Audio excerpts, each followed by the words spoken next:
Magandang araw mga minamahal kong kaibigan. Narito ako sa inyong harapan upang ibahagi ang kwentong aking susuriin na pinamagatang The Moment When the Gun Went Off na isinulat ni Nadine Gordimer. Ang kwento ay nakapokus sa mahalagang isyu ng lipunan tungkol sa racism at segregation. Ito ay nilabas bilang isang testimonya sa sitwasyong nangyari sa South Africa noong panahon ng apartheid. Ang apartheid pala, ito yung paghiwalayin yung black at white man. So, ang pangunahing tauhan sa kwento ay si Marias van der Vyver. Sa unang pahayag ay nakitaan na ng non-linear plot structure sapagkat hindi sunod-sunod ang pagkakasalaysay, ngunit naiintindihan naman ang kabuuang istorya. At ang estilo ng lingwahe ay napaka-informal. Ang tono ay tila conversational o casual lamang. Mapapansin rin na walang gaanong dialogo sapagkat sa paraang monologo ang pagkakasalaysay. At ang persona sa kwento ay nasa ikatlong tauhan na pinabatay naman sa kung ano ang naging pahayag ni Vyver. At ang mood ay napaka-emotional, kaya siguro ito ang naging rason kung bakit hindi tematikong naisalaysay ang pangyayari dahil nabalutan na ng emosyon. Bakit nga ba? Dahil ang lugar kung saan si Vyver naroon ay napaka-unfair, mapanghuska at kasuklam-suklam.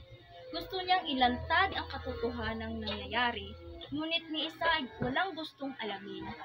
Batay pa nga sa kanyang sinasabi, "But how can those others know that? They don't want to know it." Nakakalungkot isipin na ang isa sa naging conflict sa kwento ay ang apartheid policy ng government na naging isa ring balakid sa mga Amerikano, hindi lang sa mga Afrikano. Sa kwento, naging pundasyon na sana yung ebidensya na mailabas ang katotohanan. Ngunit, sinunog at tinago. Pati nga yung tunay na relasyon ng kanyang illegitimate son na si Lucas ay hindi ipinapaalam, ngunit isinasambahala. Kahit nga yung pulis na sana ay kanyang kakampi, ngunit siya ay kinakahiya at kinasuklaman, hindi siya ay tulungan. Desperado si Vyver na mailabas sa katotohanan, ngunit ano ang kanyang magagawa? Oo, siya ay isang matalinong tao, ngunit pagdating sa interaksyon sa lipunan, napakahina niya doon. Siya kasi yung tinanyagang bata noon na kapag titignan ay dali-daling tatago. Siya ay isang mahiyaing tao. Ano nga ba ang kanya magagawa? Wala. Kahit nga sa newspaper, umiiral na ang mga pinaglaban ng mga anti-apartheid o activists na salungat naman sa kung ano ang totoong nangyayari. Lumalabas na naging superior ang mga white man. At hindi man lang nabigyan ng pagkakataon na magpaliwanag si Vyver. At naging sentro pa ay yung insidente na brutal raw na pinatay ng white man ang katulong na black man. Hindi man lang napansin ang tunay na dalughati ng isang ama na nawalan ng anak. Superior nga ba o napaka-ironic ng sitwasyon? Dahil kung tutuusin, dinala pa nga ni Vyver si Lucas at inamin ang insidenteng nangyayari. At hindi niya rin tinakasan. At sa katunayan, naging responsable siya sa lahat ng mga gastusin. Si Vyver ay naipit sa sitwasyon ng pulisiya ng apartheid.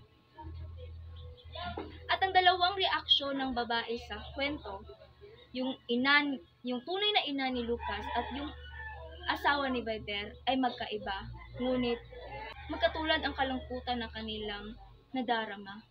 Dahil alam nila ang tunay na nangyayari at sila rin mismo ay naipit sa sitwasyon. Sa kabuuan, malaki ang apekto ng apartheid policy, hindi lamang sa mga Afrikano kundi sa mga white men din.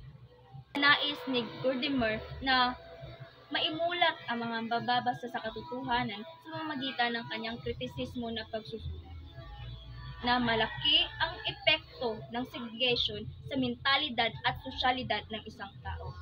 Dito lamang po at maraming salamat sa pakikinig.